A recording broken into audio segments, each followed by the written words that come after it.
देखिए राजीव जी, जैसा हमने पहले भी कहा था कि नेता प्रतिपक्ष के तौर पे राहुल गांधी पहले दिन से ही मोदी सरकार पर हमलावर होंगे।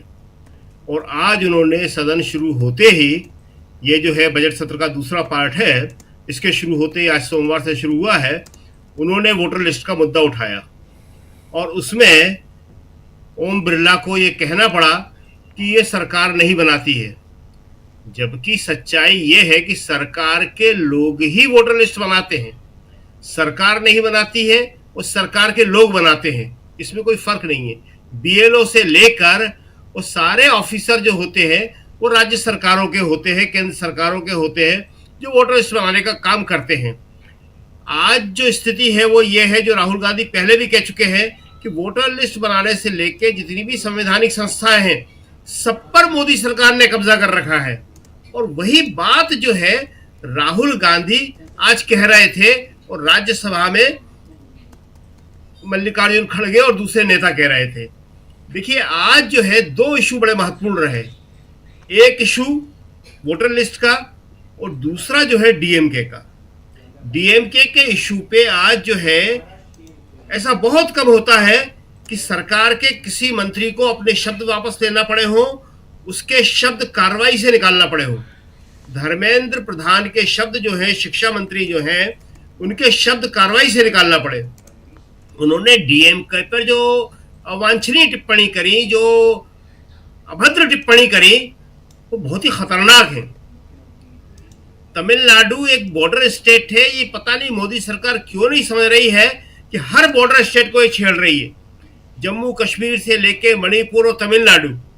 जबकि कांग्रेस की सरकारें इन बॉर्डर स्टेट्स के लिए कुछ भी करने को तैयार होती थी, क्योंकि दूसरी तरफ आपके पड़ोसी बैठे हैं वो आपके अशांति फैलाना चाहते हैं। और जब केंद्र की सरकार कमजोर हो, केंद्र की सरकार का ध्यान इन पे ना हो, तो समस्याएं बहुत गहरी हो जाती हैं। देखिए, तमिलनाडु के लिए, तमिल इशू के लिए राजीव गांधी की, एक प्रधानमंत्री की जान गई है। वो तमिल इशू ही था। वो राजीव गांधी जानते थे, दूरंदेश थे, कि तमिल इशू को सॉल्व करना पड़ेगा। अगर श्रीलंका में चलता रहा तो इसकी आंच जो है यहां बढ़ती चली जाएगी। वो बढ़ रही थी तमिलनाडु में, आज खत्म हुई है।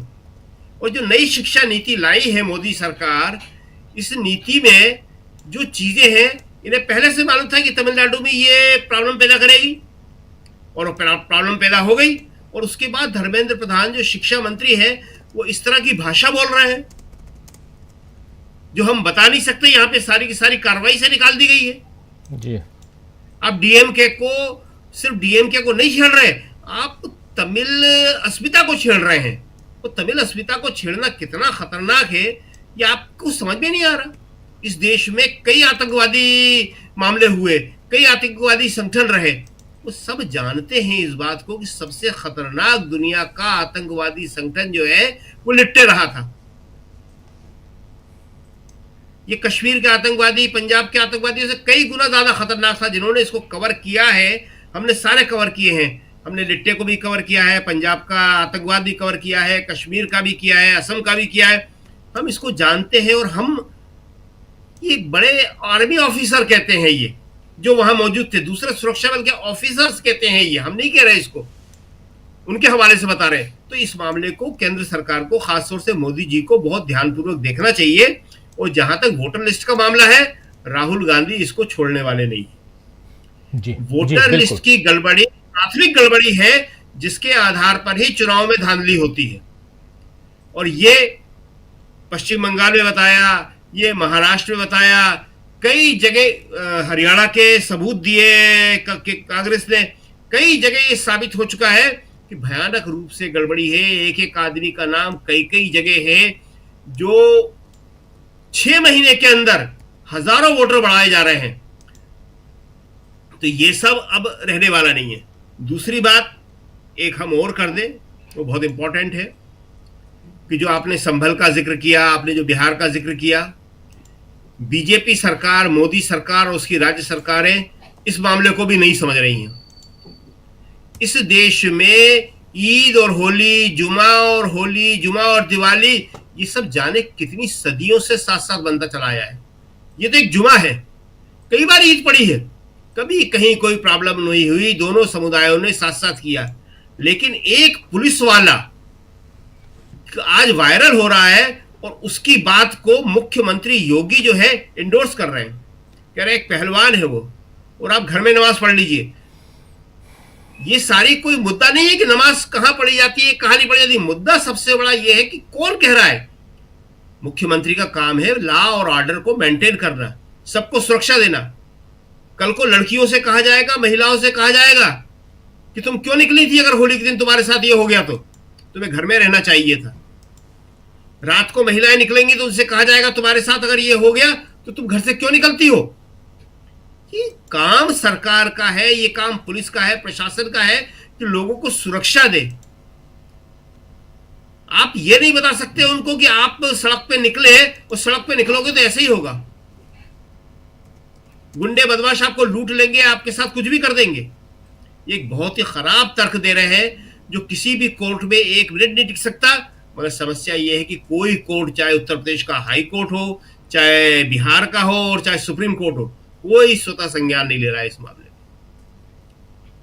संभल के सीओ ने जो एक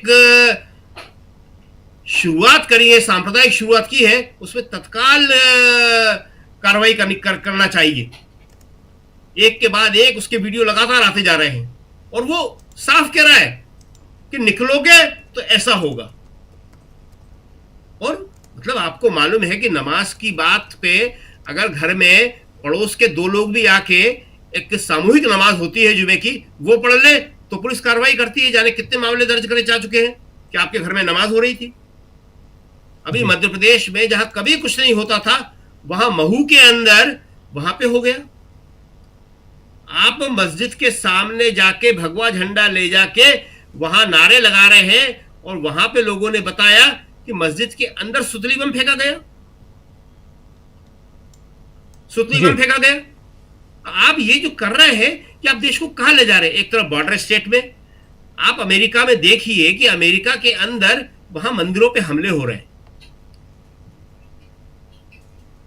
ये मतलब आप अगर चीजों को नहीं संभालेंगे, कहां क्रिया कहां प्रतिक्रिया, कहां क्या हो रहा है, आपको कुछ मालूम नहीं है।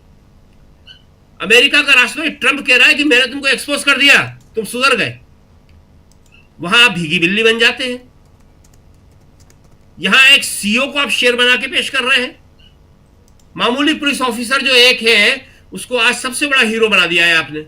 सारे सोशल मीडिया पे और मेन मीडिया पे और गोदी मीडिया पे आप उसको महिमा मंडित कर रहे हैं। ये कोई देश के लिए अच्छी बात नहीं है। जो तेजस्वी ने कहा बहुत सही कहा, इस देश के हिंदू जो है वो धर्मनिरपेक्षता के पक्षधर हैं, इस देश के मुसलमान धर्मनिरपेक्षता के पक्षधर हैं और सब एक दूसरे के साथ मिलकर रहना चाहते हैं। कहीं कोई प्रॉब्लम नहीं है।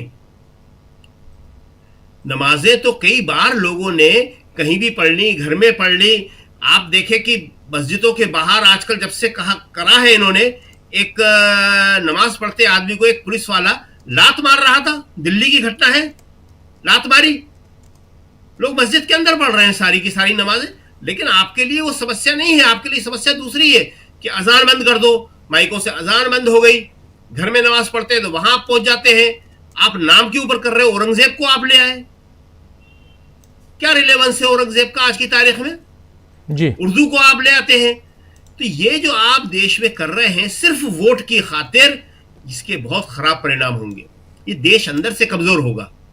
जी। हिंदू मुसलमान की लड़ाई जो है ये देश को मजबूत नहीं करेगी। ये सारे लोग सौहार्द चाहते हैं, सारे लोग भाईचारा चाहते हैं।